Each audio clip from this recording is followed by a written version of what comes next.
Olá, boa noite a todos, aqui do Projeto Acolher, Perdas e Luta, e hoje nós estamos aqui para mais um quadro, Jornada do Conhecimento, e hoje a gente tem uma convidada mais que especial, Karina, a madrinha do projeto, Karina Fukumitsu, você aqui novamente com a gente, que maravilha a gente falar hoje de um tema tão importante como dessa noite. Como vai você? Eu vou bem, minha querida Rosana, né? E assim, é muito bom ouvir que eu sou a Dinda do projeto, porque eu tenho muito orgulho de fazer parte, né, desse projeto que é lindo, que leva realmente acolhimento e aquece o coração da gente, né? Então, para mim é um privilégio estar aqui com você. O privilégio é completamente nosso, né? Antes de começar, quero muito agradecer as pessoas que estão dando aqui os boa noite para todos nós, como também as redes transmissoras amigas, a Rede Amigo Espírita e também a TV7, que nos acompanha, e a transmissão do nosso canal, no Projeto Acolher Perdas e Luto no YouTube, é onde essa live vai ficar gravada para que vocês possam enviar, compartilhar com outras pessoas, porque o tema dessa noite é um tema muito especial. É um tema que abarca profundamente o projeto e acredito que nesse momento de pandemia é um tema que toca muitos corações que estão passando nesse momento. Então, nosso tema é quando a depressão toca a nossa alma, porque isso acontece para muitos, não é mesmo, Karina? Para muitas pessoas. E eu gostaria de iniciar contando um depoimento que uma pessoa nos trouxe, que ela diz assim, olha, Karina, ela se chama Rita. É muito ruim ter depressão. Tenho depressão moderada. Vivo a cada segundo a desesperança. Dos quatro para mim tem sido a mais difícil de recuperar, pois quando ela falta o brilho no olhar, o prazer nas mínimas coisas. Faz você ficar um tanto inerte aos seus próprios sentimentos. Tento ressignificar tudo diariamente. Busco fazer aquilo que me faz sentir viva por dentro. Como vocês fazem para recuperar a esperança e o que vocês diriam para quem está passando por isso nesse instante? Obrigada por me ajudarem. Então, achei de uma riqueza muito grande a gente poder começar com esse depoimento, porque é um resumo, né, Karina? Mais ou menos de como muitas pessoas se sentem agora. O que a gente vai poder dizer para ela, para a gente começar, assim, que eu achei isso muito impactante. Essa colocação da Rita é muito importante porque ela menciona os 4 Ds: depressão, desespero, desamparo e desesperança. Ela fala que dos 4 Ds, o pior para ela é a desesperança. Né? Mas a gente também tem que considerar que o desamparo e o desespero também ecoam nos nossos corações, principalmente quando se tem depressão. Depressão, a gente sabe que é um adoecimento, né, mental, que ele precisa, e necessariamente ele precisa ser acompanhado, e acompanhado não somente, né, com as medicações, com psicoterapia, mas acompanhado no nosso coração, para realmente a gente tentar se reconectar com aquilo que nos faz sentido. Então, quando a gente fala de um desamparo, desde que você, Rita, não se desampare, desde que você saiba que existem algumas pessoas que você pode contar, né? Desde que você consiga entender que em momentos de desespero são esses que você vai precisar procurar, né, um auxílio, vai procurar um outro, vai procurar entender que você não pode lidar com esse sofrimento solitariamente. Então, assim, a busca do outro é extremamente necessária, principalmente para a gente lidar com essa desesperança. A desesperança é alguma coisa que fala sobre a nossa falta de fé, né? Eu não estou falando fé religiosa, eu estou falando fé, né, na possibilidade de você um dia se resgatar, principalmente nesses momentos. Quando eu falo um dia se resgatar, é porque em algum momento você já teve esperança. Em algum momento você já viveu momentos, principalmente, que fizeram sentido para você. Isso que é bom a gente saber, que nesse círculo da vida, né, a gente tem fases. E essa fase que você passa, que é um transtorno, que é uma necessidade de acolhimento e de cuidados, principalmente, né, esses cuidados que você provavelmente já tem tido, né, é você poder acreditar que a tua caminhada não é em vão. Haverá momentos em que você encontrará mais significado e mais sentido, principalmente naquilo que é precioso para você. Eu fico pensando, né, dentro do seu trabalho como psicóloga, como especialista no suicídio, o quanto você vê isso, né, repetidas vezes, né, isso está sempre no nosso trabalho, aparecendo todos os dias. Eu fico pensando também que muitas vezes esse vínculo afetivo que às vezes nos falta, que por isso a gente sente o desamparo, como você disse, a importância da gente se vincular, precisa ter um marco, né? Por exemplo, muitas vezes nós sentimos isso, mas nada fazemos para que um passo possa ser dado. Então, precisa criar um marco, Rita. Cria um marco assim, o marco é hoje? Hoje, você está aqui, tendo essa oportunidade, Karina está dividindo isso com você. Cria um marco, a partir de hoje, eu vou ter um olhar diferente para as minhas relações, para os meus vínculos afetivos. Porque dali você vai extrair muita energia amorosa.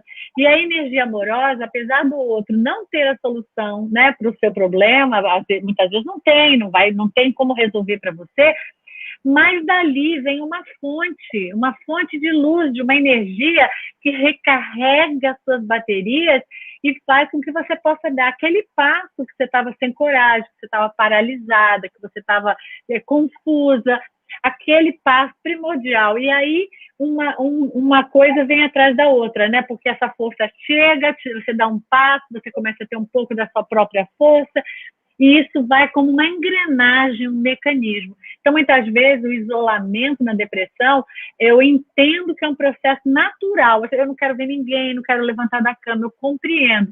Mas, às vezes, um pequeno esforço para deixar entrar uma brecha de luz para iluminar esse quarto aí, que muitas vezes está escuro, que é a nossa casa mental, faz com que você né, jogue um óleozinho nessa engrenagem e a coisa pegue no tranco. Né? Então, às vezes, não precisa de muito, apenas esse contato amoroso.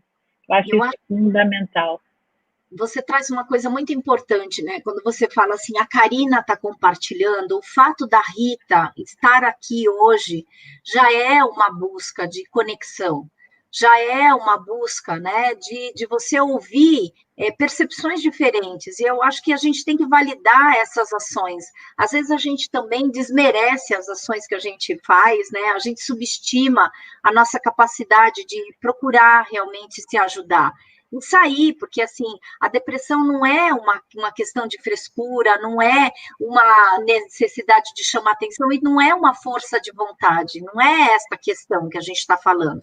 Muitas vezes falta energia, falta prazer, né? Então, efetivamente, eu acho que o que você fez, Rita, de estar aqui conosco, né, compartilhando a sua história, trazendo, né, que o pior dos 4Ds é a desesperança, e trazendo, inclusive, né, um assunto, né, que foi o início da nossa conversa que a Rosana pensou. Eu acho que isso é muito bacana, sabe, porque a busca de conexões, a busca de situações diferentes, a busca de percepções, né, diferentes, né, que faz a diferença.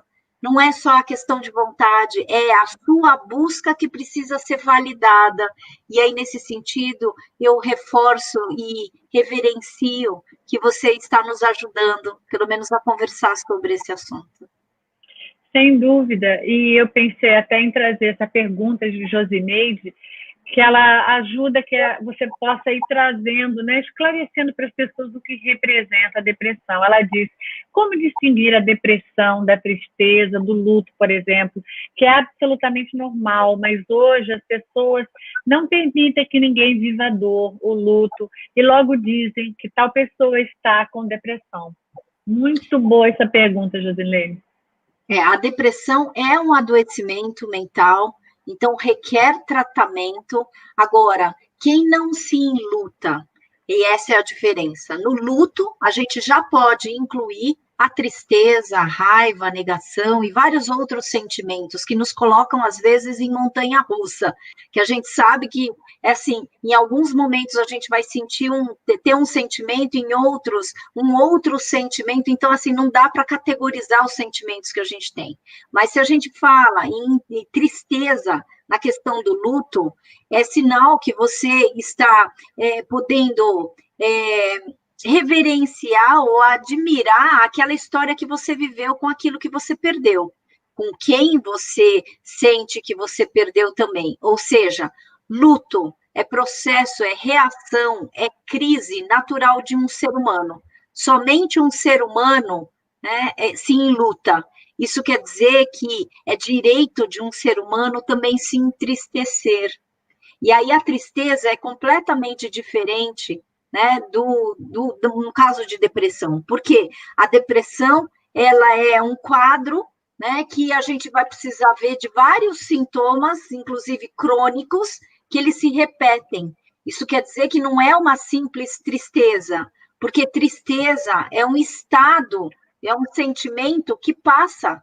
Agora, a gente não pode, né, fazer uma equivalência de que a depressão vai passar. Passa se houver tratamento. Isso é muito sério, porque existe uma grande confusão, e adorei essa pergunta, porque faz com que a gente fale, bom, tristeza é um sentimento comum ao ser humano. Isso quer dizer que é importante, inclusive, a gente, né, admitir, legitimar essa tristeza como sentimento do ser humano. E, óbvio, se você fica triste, é porque é sinal que você está olhando para aquela sensação de perda. E toda perda traz esse processo de luto. Isso quer dizer que um ser humano se enluta, portanto, entristece. E a isso a gente precisa realmente acolher. Karina, eu fico pensando assim, que o que ela disse é uma realidade mesmo. Se você hoje vai num médico ou conta para alguém que você está triste, que você não dorme bem, que você está com insônia, a depressão ficou uma coisa meio generalizada, né? Se você responder 3 quesitos sim, você entra no antidepressivo. E a gente vê, às vezes, uma certa... Eu vou chamar de banalização, porque hoje em dia até um ginecologista receita um antidepressivo para a pessoa, de repente, porque não tem seguro, alguma coisa. E eu vejo o quanto as pessoas pensam ainda, há uma cultura de que tomar um comprimidinho resolve, sem um acompanhamento terapêutico, sem um envolvimento da pessoa numa autotransformação, no autoconhecimento. Então, como se fossem aquelas pílulazinhas mágicas, né? E aí, claro, a pílulazinha não funciona nessa mágica, aí tem que aumentar, tem que mudar, e acho que não funciona. Então, assim, é importante que a gente perceba que a melhora desse quadro, ela envolve várias atitudes juntas, né? A busca de um médico correto, a busca de uma terapia auxiliando esse processo medicamentoso, a busca de um envolvimento familiar e seu, porque a família também vai ser colaboradora no seu processo, né? Porque muitas vezes a família desacredita na pessoa, acha que está exagerando, como você disse, que é uma frescura. Então, é uma necessidade da família também se instruir. Então, eu acho que é um momento de instrução também, né, do que representa isso a nível orgânico, químico, né, e a gente sair dessa mesmice que qualquer pessoa hoje está deprimida. Ou então qualquer um é bipolar. O que faz? Fulano é bipolar. Já virou até uma forma de você identificar uma pessoa, né? Como assim? O que é isso, né? Então, a gente meio que banalizou algo que é muito profundo e muito sério, que a gente precisa tratar com carinho, eu vou chamar, né? Carinho e cuidado, sem dúvida. Quando os rótulos viram os nomes da gente, identidade, isso é extremamente perigoso, porque o adoecimento, ele precisa ser compreendido de uma forma sistêmica, como você bem falou, existe tratamento medicamentoso, psicoterápico, um tratamento, um trabalho familiar, porque você não adoece, né, de uma forma individual somente, né, diz respeito ao adoecimento individual, diz respeito ao adoecimento coletivo, sistêmico, da tua família também. né? Agora, quando você se enluta e existe essa banalização, porque você teve uma partida de alguém, quando você perdeu alguma, né? Então vivenciou uma morte simbólica, uma morte concreta, você vai se enlutar. E é esperado, né, que a gente se entristeça. E muitas vezes as pessoas vão procurar remédio para o luto. E isso também é uma coisa importante da gente falar, porque, assim, infelizmente, não existe nenhum remédio para o nosso luto, a não ser a gente cuidar da nossa ferida, cuidar dessa dor que aparece quando você vivencia uma perda, uma morte real ou uma morte simbólica. Karina, isso é tão repetitivo nos grupos, as pessoas entrarem e contarem, como eu estou no luto, eu não estou me sentindo bem, daí a gente, o médico me deu um tranquilizante, o médico me deu um estimulante, me deu um remédio para depressão. Sim, mas você já apresentava esse quadro antes? Não, mas é que eu estou no luto, eu não estou bem. Então, assim, há uma confusão de diagnóstico, né? Porque o luto não é uma doença. O luto é um estado, como você disse inicialmente, onde a pessoa tem direito de passar por essa experiência de ausência, onde ela vai precisar aprender a se acomodar numa nova realidade, lidar com a saudade, lidar com essa partida, uma nova rotina. Então, assim, isso é uma doença, isso é realmente um pegar de surpresa, onde a gente vai ter que, de repente, aí olhar o que representa isso, mas isso não representa doença. Então, há muito essa confusão social, eu diria, né? Social, porque isso é propagado, né? De uma forma... a busca do remédio de uma forma muito fácil, como resultado de alguma coisa, né? Olha só, tem uma postagem que diz assim, da Gabriela: a nossa sociedade cultua muito a ditadura da eterna alegria. As redes sociais são um exemplo desse mundo perfeito e nem sempre real. Fale um pouco sobre como aprendemos a lidar com essas nossas dores e frustrações, que não precisarmos, né, de ser essas pessoas felizes o tempo todo. Karina? Eu gosto muito de uma frase do Guimarães Rosa, que ele fala que felicidade se encontra em horinhas de descuido. Se a gente souber disso, sabe, a gente não vai ter uma alegria permanente, a gente não vai ter uma felicidade permanente e constante. A gente vai ter momentos, e são momentos de descuidos, porque todas as vezes que a gente procura a alegria, ela não chega, porque a alegria ela não aparece de uma forma forçada, né? Não aparece de uma forma... ela aparece porque tem que aparecer. Né? E ela aparece na alternância da nossa vida. E a nossa vida, ela também é preenchida de frustrações. Eu tenho uma frase que eu falo assim, o ter, né, é a falência do ser. E muitas vezes a gente realmente vive nessa sociedade e nesse culto, nessa veneração por uma aparência, que a gente gostaria, obviamente, de sempre se mostrar bonitinha, perfeita, só que perfeição não existe. Então, quanto mais a gente se aproximar dessa constatação de que, primeiro, nós não somos seres perfeitos, nós somos seres que a gente se frustra, a gente se entristece, a gente é feio, a gente é bonito, isso quer dizer que a gente tem várias facetas, né? E quanto mais a gente se aproximar da maneira como a gente mais a gente vai mudar. Eu gosto muito de uma teoria que a gente chama de teoria paradoxal da mudança, que é do Beiser, e ele fala que mudar significa você se aproximar de quem você é.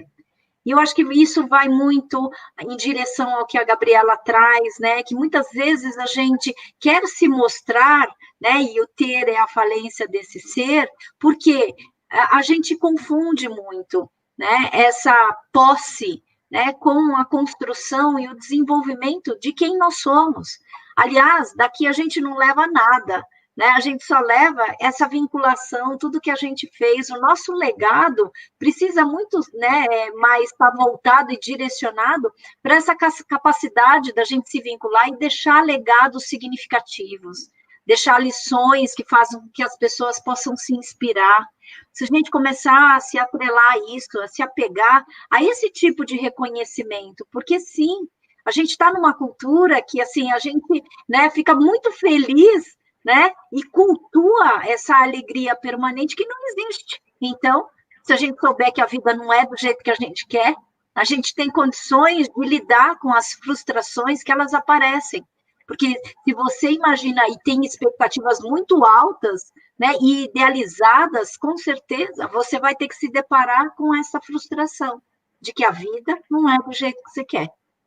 Talvez a gente precisa sair do desejo e ir para a necessidade, né? O que realmente a gente precisa, né? Hoje, por coincidência, eu postei na minha rede, no meu Instagram, um videozinho de uma galinhazinha que fica andando atrás dos patinhos. E os patinhos vão para cá, ela vai, e os patinhos vão saindo, né? E aí eu fiz um comentário exatamente assim, que hoje as redes faz com que a gente queira ficar se agrupando, se adequando a ídolos, a pessoas que a gente acha muito legal, ou gente que tem muitos seguidores, ou gente que a gente admira. E, às vezes, a gente vai se perdendo da nossa essência e fica como aquela galinhazinha, assim, tipo, tentando se adequar a um grupo que ela não pertence. E a gente vai perdendo essa identidade, né? Quem somos nós? Somos uma réplica, usando roupas que o outro usa, dizendo coisas que o outro pensa, que às vezes não é o que a gente pensa. Então, eu acho que está na hora, né, da gente se encontrar, porque acho que a felicidade é como você disse, ela tem que ter uma ligação com quem você é. Quando eu me perco de quem eu sou, fatalmente sendo aquela pessoa que eu penso que eu vou imitar, não vai me fazer feliz, né? Então é muito interessante porque a gente ganha uma originalidade nascendo, né? Você é um ser original, é único. E aí a gente fica tentando ser uma réplica dos outros, a gente fica copiando os outros, que a gente acha que tem mais sucesso do que nós. Né? Assim, tipo, como que é ter mais sucesso do que nós? Né? Eu acho que você tem o sucesso por ser você. Então, acho muito importante, e acho que isso agrava muito esse quadro de você se sentir inadequado e infeliz, e ficar atrás dessa felicidade permanente que não é real, né? Então, acho que isso é primordial a gente entender. Precisamos abandonar os desejos de ser como a gente quer e trabalharmos as nossas necessidades para que a gente cresça como pessoa, né? E até amadureça, que às vezes falta um pouco de maturidade, né? Mas eu acho que, sabe o que você falou, né? O grande problema é quando a gente se lança para comparações. Ninguém vai ser igual a você. Você é uma existência única. Isso quer dizer que, normalmente, quando a gente se lança para comparações, sempre o outro está melhor que a gente. A gente nunca fica mal quando a gente olha que o outro está pior. Na verdade, né? É quando a gente se compara a outras pessoas que a gente julga e imagina, porque, na verdade, não é a realidade. Né? Mas a gente imagina que essa pessoa esteja melhor que a gente. E aí, quando a gente sempre se desmerece e coloca assim, olha, eu sempre estou pior, essa pessoa, o que acontece? Que ela é a bambambam, que ela é a top, que ela é a pessoa que eu admiro e eu gostaria de estar, né, na vida dela. Isso quer dizer que você não se apropria de quem você é, como você bem falou, né? Esse valor é um valor que é construído. E é um valor que, se a gente falar, ninguém vai viver o que você vai precisar viver. A cada um o seu próprio fardo e o seu próprio privilégio. Isso quer dizer que aquilo que você viveu é único e é propriedade tua. E quando você começa a valorizar, o máximo de comparação que você pode fazer é de você com você mesmo. Então, isso é honesto, porque se você falar, nossa, olha como é que eu estive, eu já caí no limbo, já vivi no lodo existencial, e agora olha onde eu estou, né, num caminho um pouco mais de luz, aí sim a comparação é válida.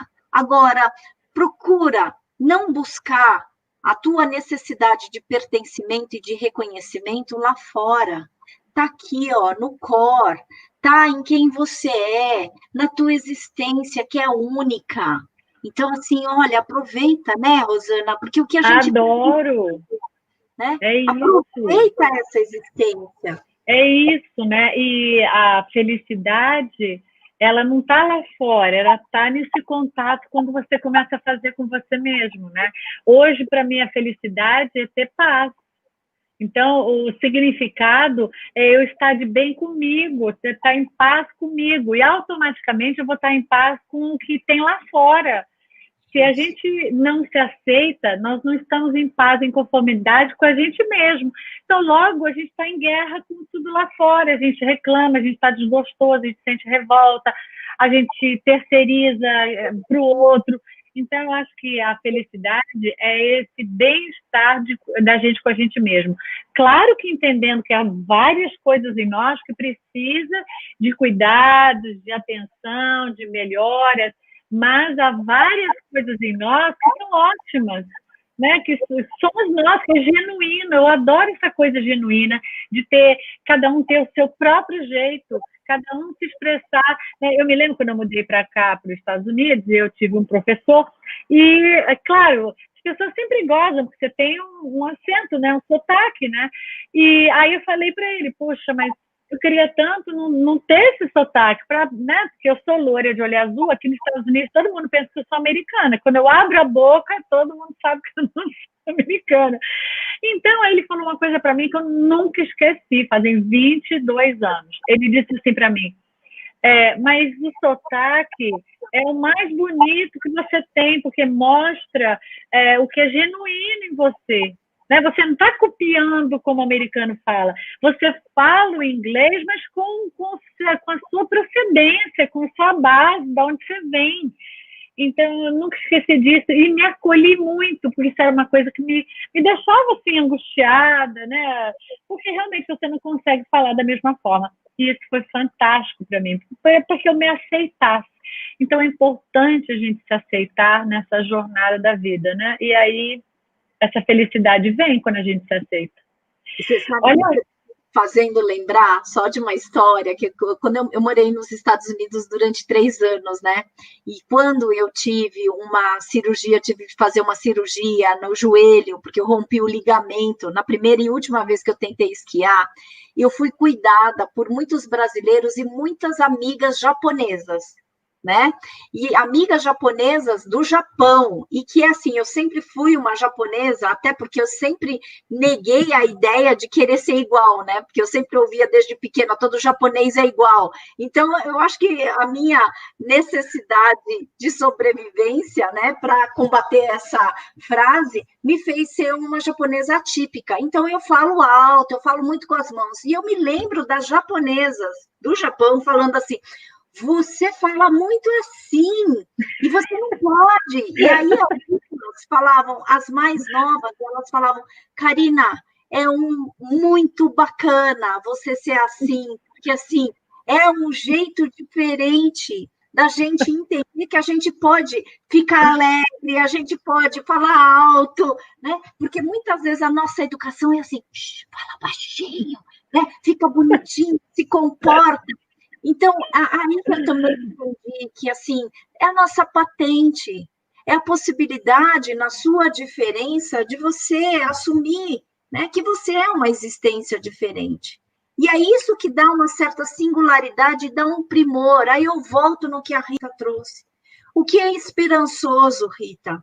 É a capacidade de você ser quem você é e assumir que você é uma história. E é uma história que de muitas superações e de muitas situações que provavelmente você já lidou.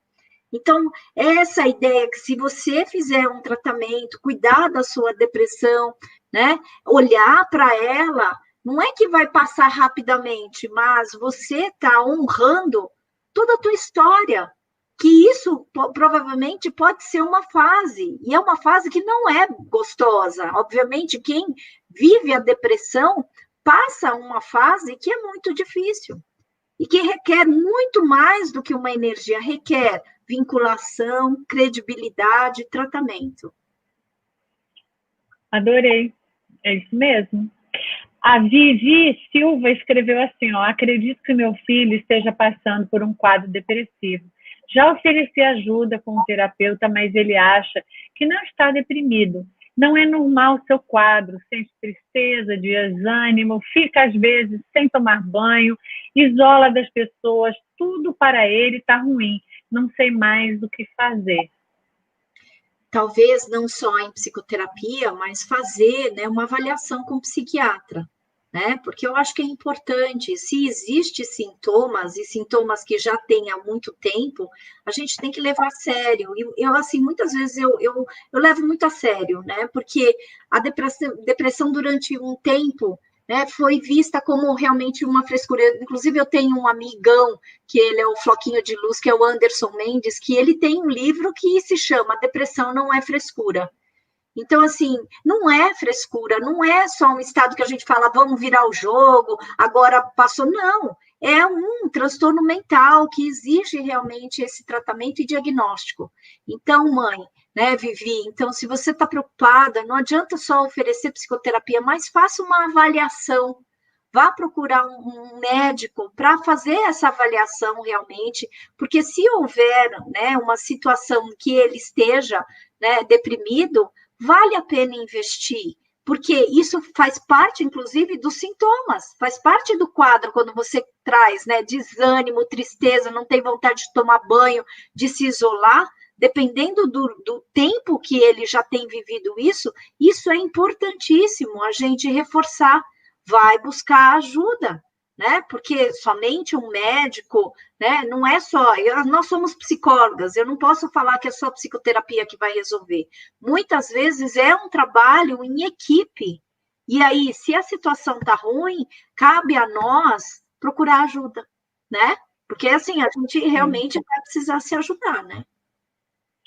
Eu fiz uma live com o André Trigueiro e ele estava contando, ele fez uma live com o padre Fábio Melo, e foi muito interessante ele dizer assim, depois eu assisti também a live, achei muito interessante o que ele contou, que o Fábio Melo teve, o padre, ele teve uma síndrome do pânico, né? Mas se sentiu deprimido também. E ele falou que dali em diante, foi um momento que exigiu muito dele, ele teve que, né, fazer tratamento, buscar médicos, isso durou um tempo, né? E aí ele disse que a partir dali, que ele antigamente achava tudo isso muita frescura, assim, muito nhanhanhã. E que quando hoje uma pessoa lá na paróquia dele procura ele e fala que está deprimida, ela fala, você não precisa de um padre, você precisa de um psiquiatra. Então, ele falou, tem coisas que a gente tem que colocar no lugar certo. Então, nós precisamos levar isso a sério, né? Um acompanhamento onde vai dali sair um diagnóstico, algo que pode ser hormonal, que podem ser outras coisas que precisam, né, dependendo da idade do seu filho, se ele está na adolescência, que tipo de situação ele está vivendo. Então, que precisam do acompanhamento e a gente sair desse lugar meio de achismo, às vezes porque a gente não quer gastar, às vezes porque a gente acha que, vamos esperar mais um tempo, e às vezes esses tempos, eles são fatais para assim, o desenvolvimento de uma melhora que poderia ser mais rápido, né? Então, eu diria, sim, vamos buscar alguém que realmente está credenciado para nos ajudar, né? E aqui tem uma pergunta também bem interessante da Marilice, que ela diz assim, podemos desconfiar que quando uma pessoa começa a desenvolver vícios, tais como jogos no videogame sem parar, vícios de dependências químicas, comer compulsivamente, que estes seriam um sinal de alerta de que pode ser um quadro depressivo se desenvolvendo?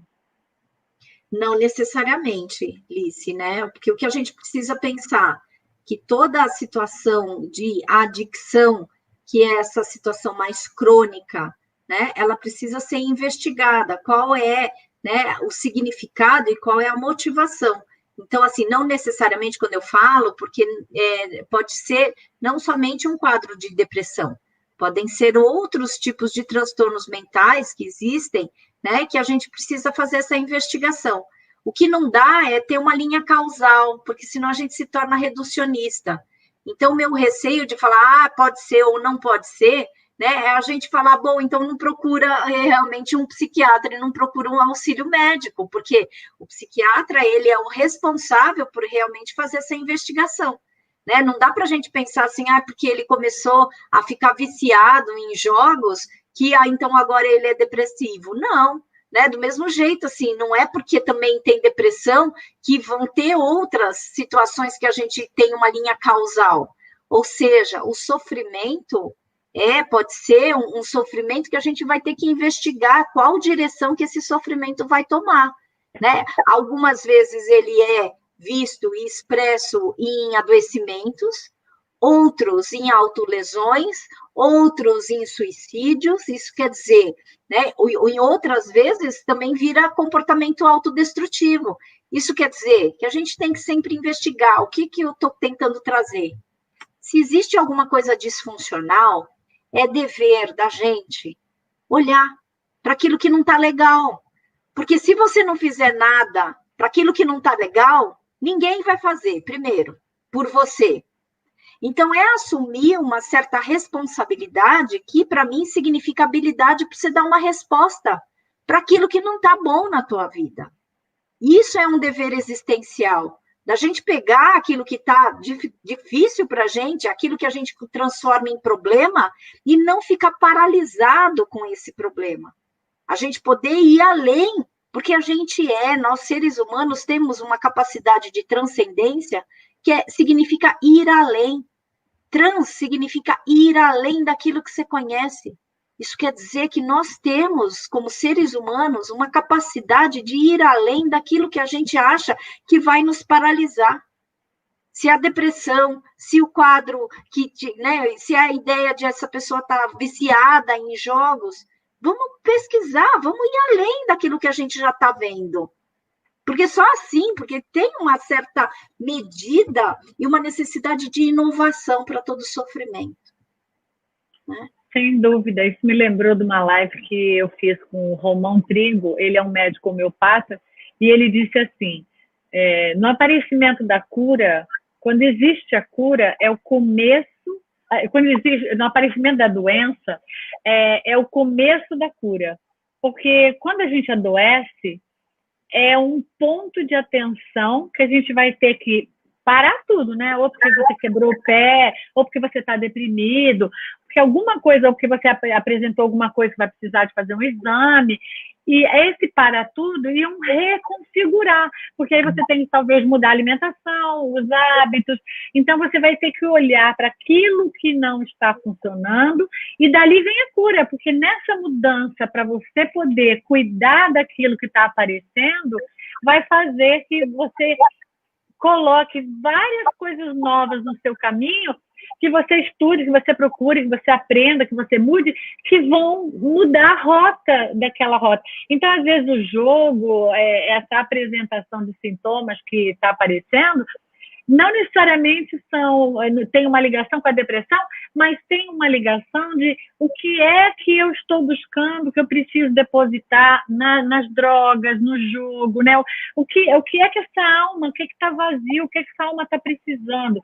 Então, essa descoberta, às vezes, ela é mais fácil. Se a gente for no psiquiatra, ele dá um antidepressivo, a gente fala, comprimido, resolveu tudo, meu filho agora sarou. Não, porque às vezes é muito mais lenta e a descoberta é mais custosa, porque você vai ter que entrar em contato com aquela alma, que às vezes é um adolescente, que não é um contato que às vezes é tão aberto, porque às vezes eles não são abertos, e vai exigir dos pais uma atenção muito grande, e às vezes a gente acha assim, que nada, um remédio resolve. Então nós temos que sair, gente, sair desse lugar de só remédio sem diagnóstico. O remédio vem quando tem diagnóstico. Se não tem, você vai ter que lidar com terapia ou outras coisas, né? Outras formas de você também encontrar a acupuntura. Cada um vai buscar o seu instrumento, mas nós precisamos avançar, como disse a Karina, mas é um avançar que exige ação. É ação. E na ação, a gente cura. Quando a gente toma uma atitude, a gente entra para se curar. Então, acho que isso é fundamental. Muito bonito que você... Aliás, assim, eu amei o título da live da gente, né? Porque quando você fala assim, quando a depressão toca a nossa alma, né? É um wake-up call. Na verdade, assim, é uma forma e uma segunda chance. Eu sempre acredito que todo adoecimento é uma possibilidade, é uma segunda chance para a gente. Obviamente, a gente vai lidar com certas restrições que envolvem a doença, mas é uma crise. E toda crise, inclusive para a palavra japonesa, significa oportunidade. Então, como você tem falado, né, que assim, qual é essa crise? Qual é a função dessa crise? Da gente se rever, da gente analisar né? E se dá a oportunidade de mudar a nossa direção. E a doença, ela vem a serviço da gente, em vez da gente morrer, da gente se dar uma nova direção e da gente ressignificar muitas coisas que não estavam boas. E aí a gente tem uma oportunidade de fazer uma revisão existencial. E quando você traz que, né, quando a depressão toca a nossa alma, me vem assim como um chamado que é para a gente olhar de fato para a nossa alma. Porque a gente não nasce deprimido, a gente não nasce doente, gente. A doença, ela vai aparecendo e nós somos aquilo que a gente faz com as nossas doenças e com os nossos adoecimentos. A doença, ela é uma fase, ela é um estado que você se coloca e ela não é o oposto da saúde. A Organização Mundial da Saúde sempre traz essa conotação, só que erroneamente a gente acha que a doença é o oposto da saúde. Não, a doença, né, e a saúde são facetas da mesma moeda, têm o mesmo valor. Isso que a gente precisa entender.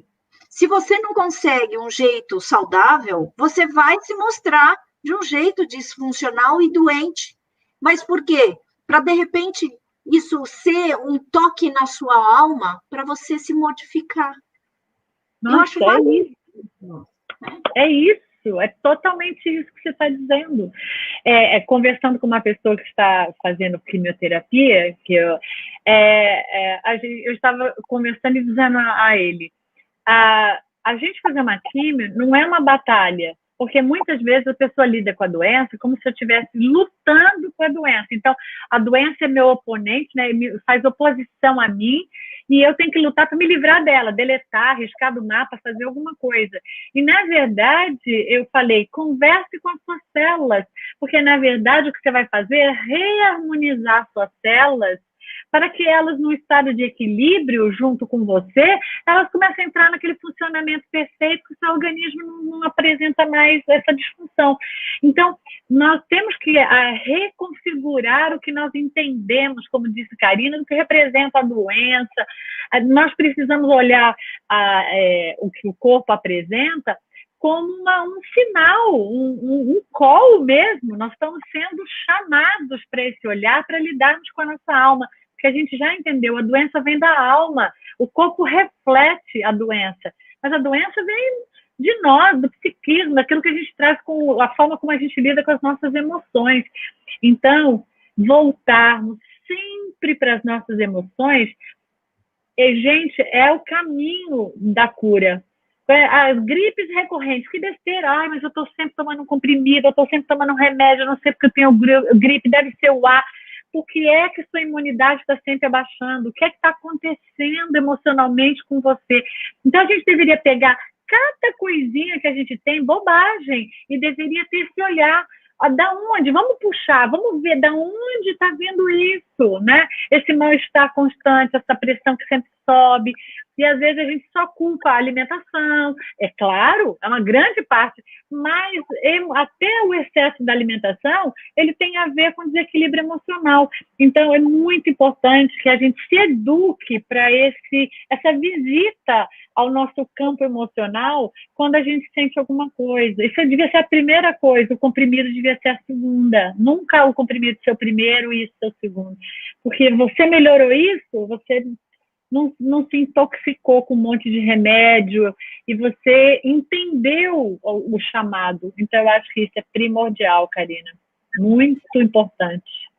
E, assim, aquilo que a alma pede, ela não deve ser calada, né? Não deve ser calado. E eu acredito que muitas vezes, quando a gente silencia, né, o nosso sofrimento, ele vai para o corpo e ele se manifesta em forma de doença. Isso quer dizer que quando a gente entende, os remédios, eles vão fazer aquilo que eles precisam fazer, obviamente. Agora, quando a gente lida com sofrimento, é a gente que precisa fazer o que a gente precisa fazer em relação ao nosso sofrimento, é o nosso dever existencial, a nossa habilidade para responder a todas as situações difíceis, né?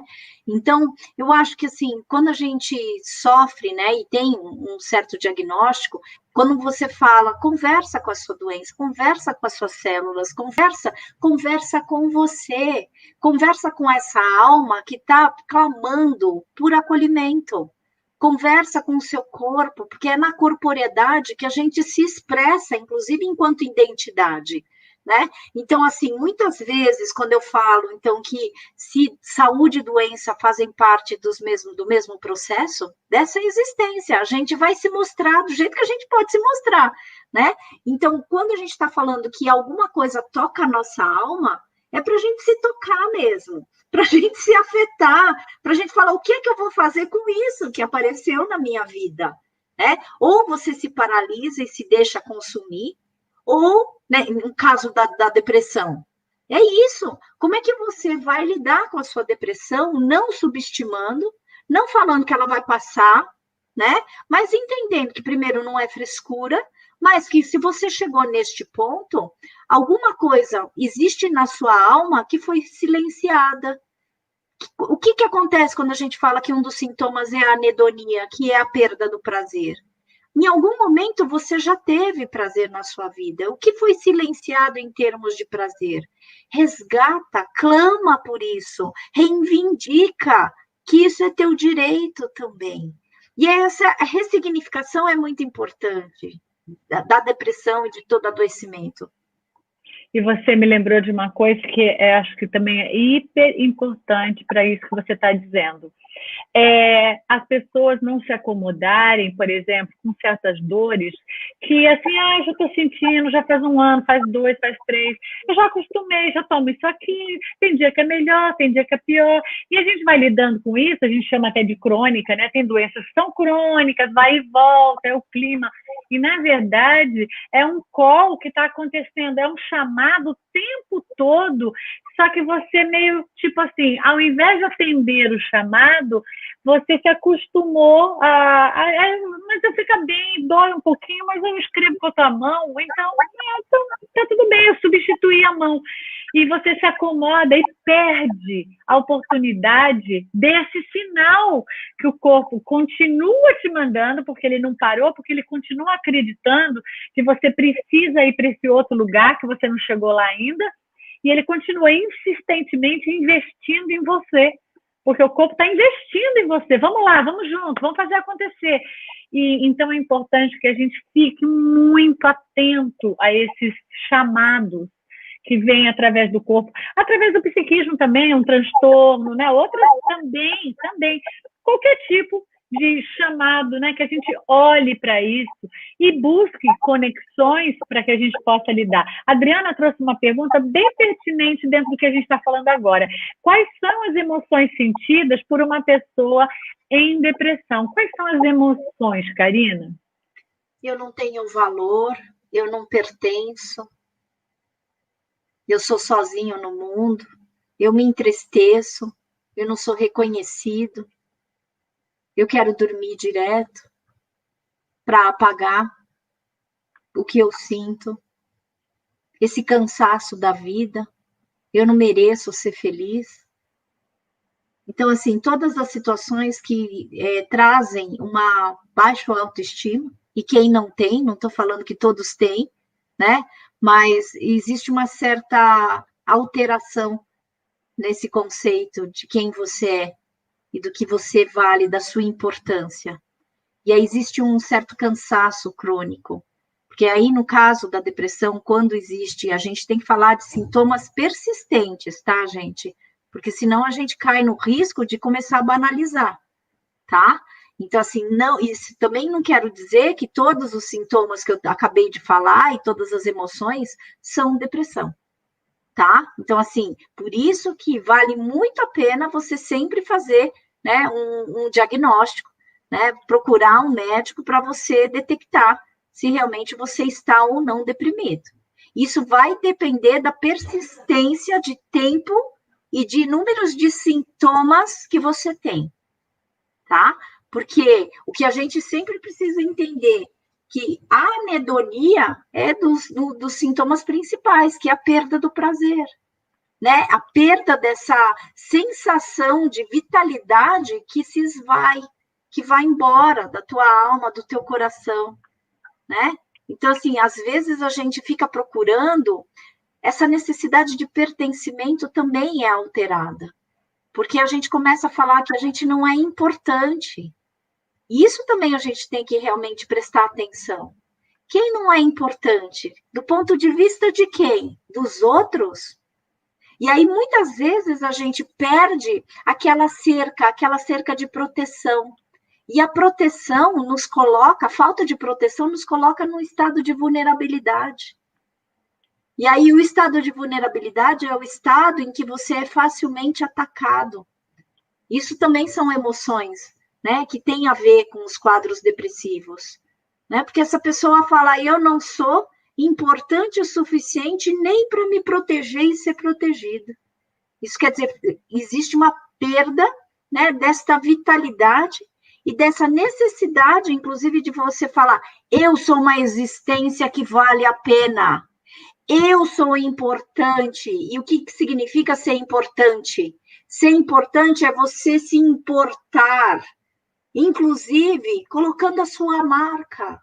O seu registro existencial, lembra do que a gente falou? Não existe uma outra pessoa que vai viver por você o que você precisa viver. Então, assuma essa singularidade que é sua, só sua. Nossa, lindo, lindo.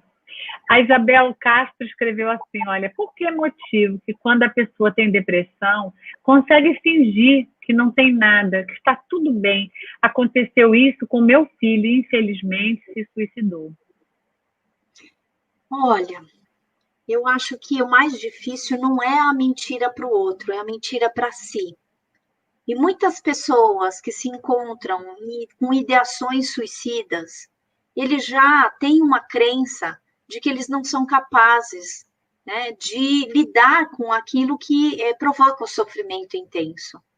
Então, primeiro, né, quem que escreveu, falou sobre isso? Foi Isabel Castro.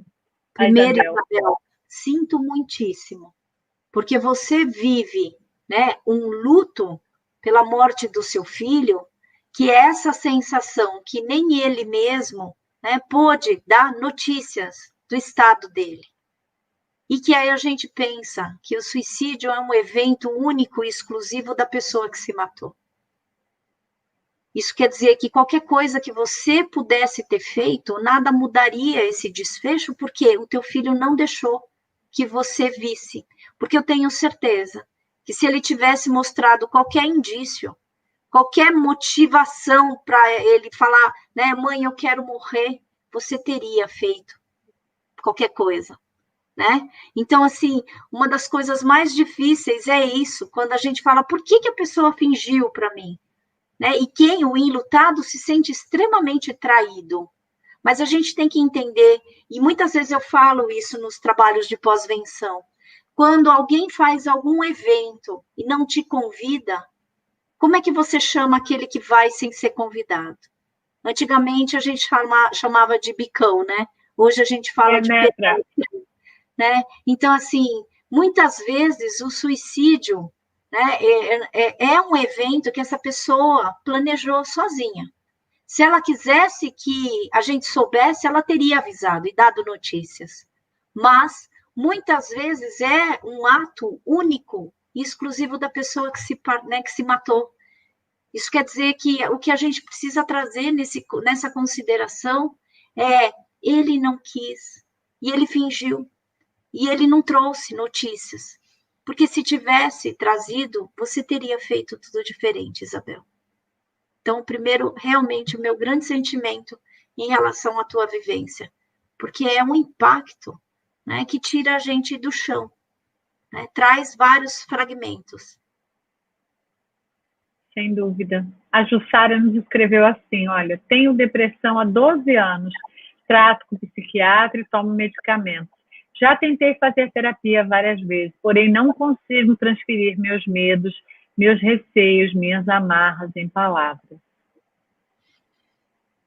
E às vezes não tem como transferir. É interessante porque na tua frase veio assim várias propriedades, meus medos, minhas, volta para mim, Rosana, só para eu ver, Sim. Meus receios, minhas amarras. Agora, as palavras, quando não são, a gente não consegue colocar em palavras, isso não é propriedade tua. Isso quer dizer que talvez Fique com os seus medos, fique com os seus receios, fique com as suas amarras. Quando você acolher tudo isso é propriedade tua, talvez a gente consiga encontrar o que também é seu além desses três, né, aspectos.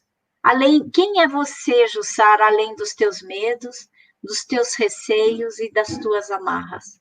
Provavelmente uma pessoa que está buscando, uma buscadora que está clamando por alguma coisa além, né, de tomar propriedade de alguma coisa a mais do que esses três itens. Então, eu estou te fazendo uma provocação, Jussara. O que é teu de bom, daquilo que você pode, pelo menos, se acomodar um pouco? Não palavras, mas o que é teu? Né? Para que você possa falar, bom, eu tenho os meus medos, os meus receios e minhas amarras, mas eu também tenho a minha liberdade de quê? Complemente isso, complete a frase, Jussara. Porque a gente pode tomar posse daquilo que faz mal, porque como a Rosana trouxe, a gente se acostuma. E, infelizmente, a gente se acostuma com o quentinho do cocô. Olha, você está falando isso em live, é verdade. Porque a gente morre de medo do desconhecido.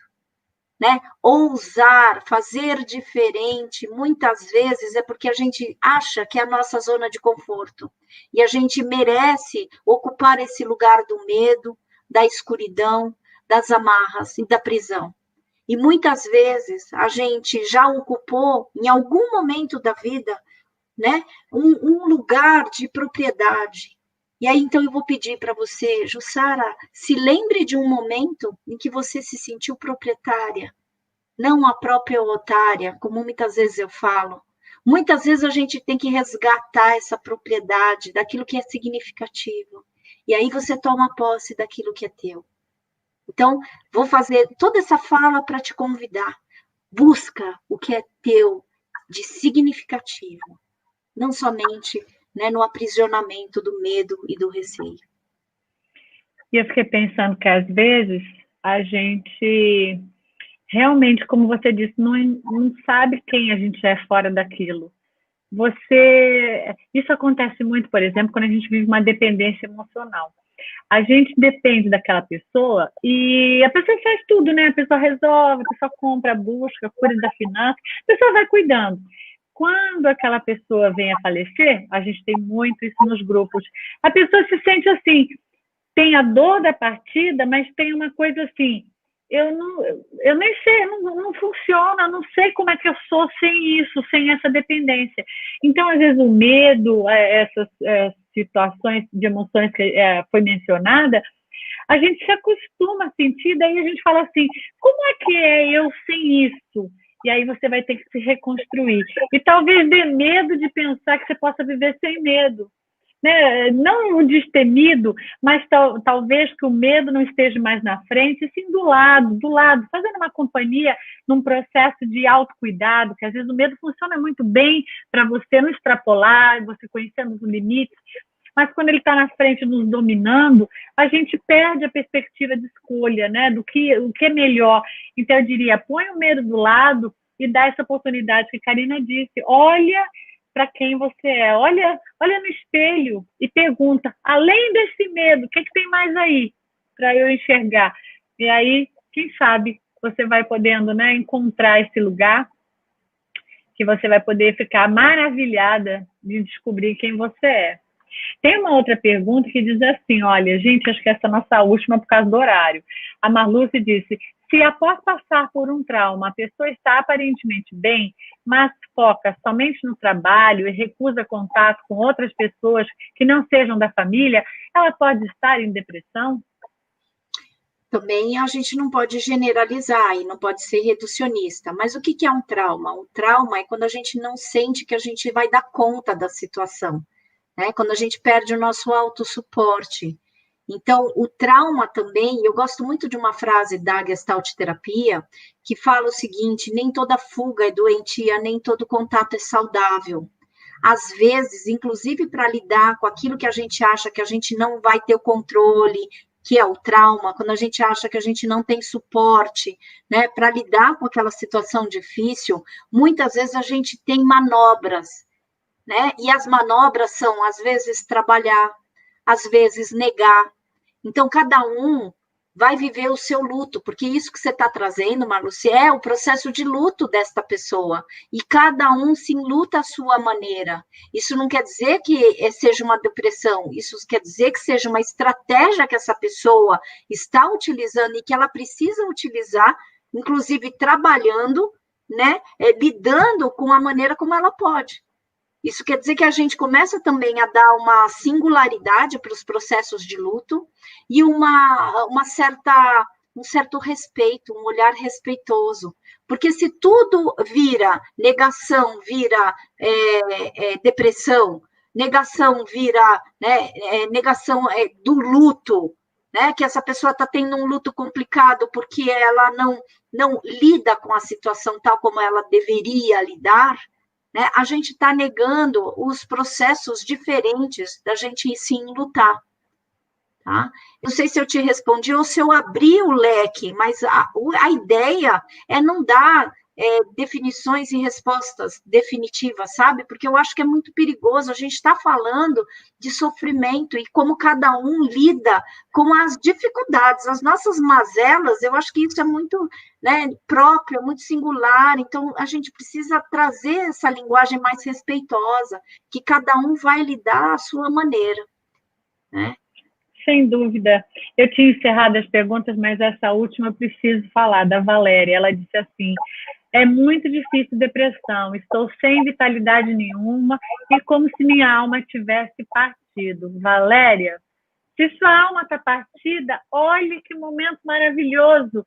Pega como se fosse pequenas peças que você vai encaixar, reconstrua isso, né? Quando as coisas fragmentam, eu acho que é o melhor momento para a gente reconstruir.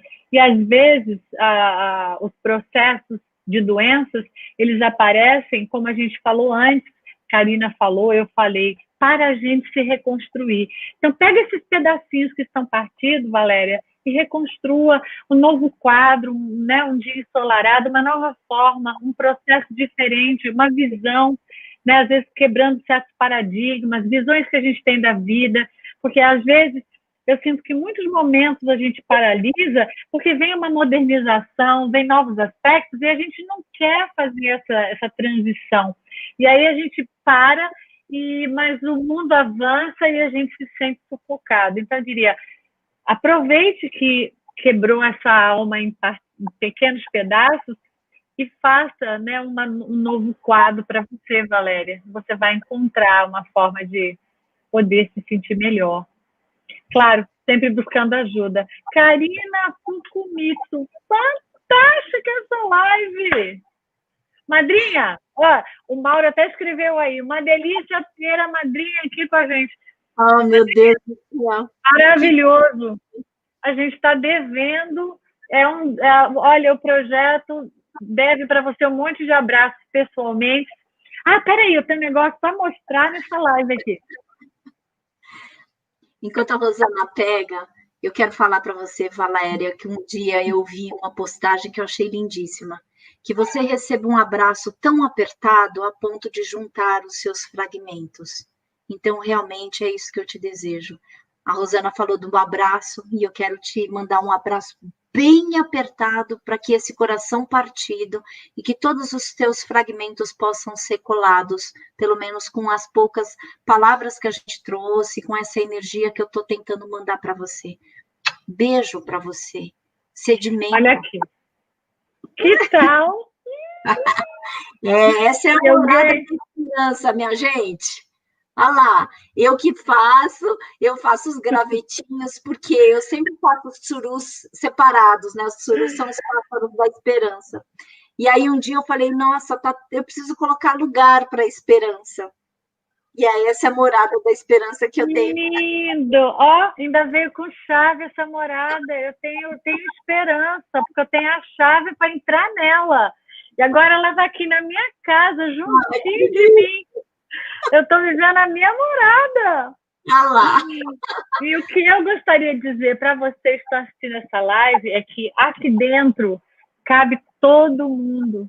Nosso coração é grande, essa morada aqui que Karina desenhou tem a chave. Essa chave abre todas as dúvidas, as portas daquilo que a gente possa ter medo, daquilo que a gente não sabe como lidar. Abra a chave está aí no seu coração.